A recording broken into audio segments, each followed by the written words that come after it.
قرآن کریم میں بیان شدہ واقعات اور قصص میں سب سے بڑا قصہ موسیٰ علیہ السلام کا ہے۔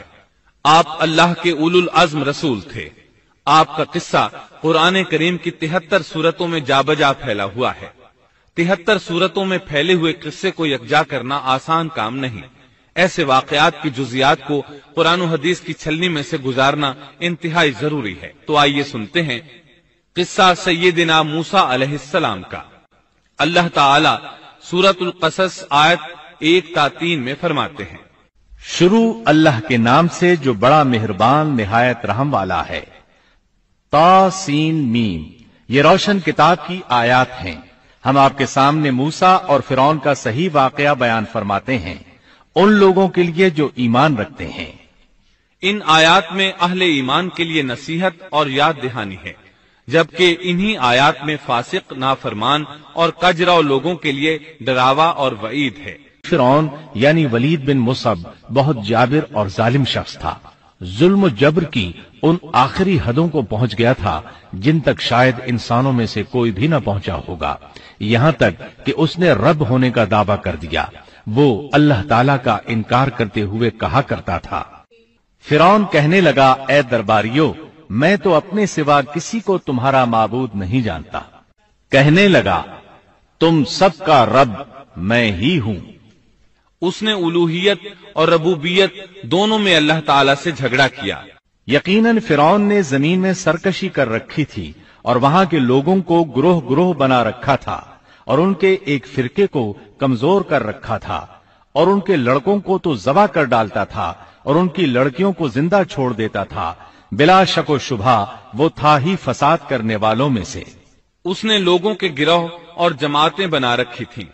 فرعون کے زمانے میں بنی اسرائیل سب سے حقیر اور کم درجہ قوم تھی۔ فرعون نے انہیں حد درجے ذلیل اور بے عزت بنا رکھا تھا۔ سبھی کو معاشرے میں نچلے طبقے میں شمار کیا جاتا تھا، جبکہ مصر میں یہی لوگ شاہانہ زندگی گزارا کرتے تھے۔ فرعون نے اعلان کرا رکھا تھا کہ بنی اسرائیل سب کے سب غلام ہیں۔ وہ ان سے زر خرید غلاموں کی طرح مزدوری لیا کرتا تھا۔ ان کی عورتوں سے لونڈیوں باندیوں جیسا برتاؤ کیا جاتا تھا۔ وہ جو چاہتا تھا ان سے کرتا تھا۔ اس نے یہ حکم اپنی رعایا میں عام دے رکھا تھا۔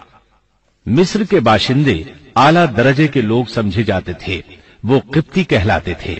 فرعون نے بنی اسرائیل کو غلام اور محکوم بنا رکھا تھا اور اس نے ان میں سے ایک فرقے کو کمزور کر رکھا تھا۔ بنی اسرائیل اس ذلت سے نجات پانے کا انتظار کر رہے تھے، اور اس کی وجہ یہ تھی کہ انہیں ایک بشارت ملی ہوئی تھی۔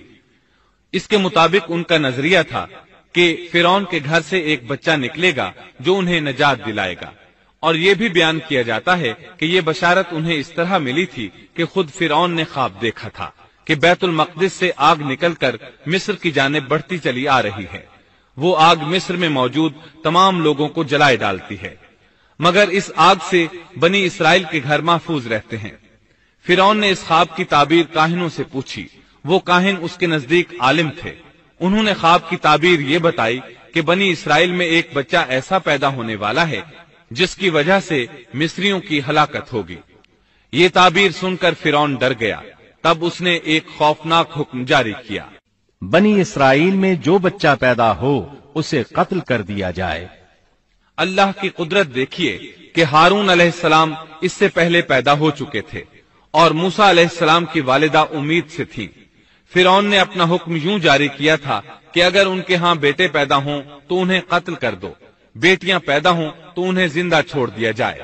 چنانچہ ایسا ہی کیا جانے لگا۔ ہر نومولود بچے کو قتل کیا جانے لگا، بچیوں کو چھوڑ دیا جاتا۔ یہ تھا بچوں کو ذبح کرنے کا حکم جو بنی اسرائیل میں شروع ہوا۔ اس کا طریقہ انہوں نے یہ اختیار کیا کہ ہر حاملہ خاتون کی نگرانی شروع کر دی۔ دایا عورتوں کے ذمے یہ ڈیوٹی لگائی کہ حاملہ مستورات کی اطلاع دیں گی، اور جو دایا اطلاع نہ دیتی اسے بھی قتل کر دیا جاتا۔ اس طرح فرعون اور اس کے وزیروں کو ہر نومولود سے باخبر رکھا جاتا تھا۔ ان دنوں سیدنا موسیٰ علیہ السلام کی والدہ اپنے حمل کے ابتدائی دنوں میں تھیں۔ انہوں نے اس بات کو چھپائے رکھا اور دایا کا کام کرنے والی عورتوں سے بھی خود کو چھپائے رکھا، یہاں تک کہ درد ذہ کا وقت آ پہنچا اور انہوں نے بچے کو جنم دیا۔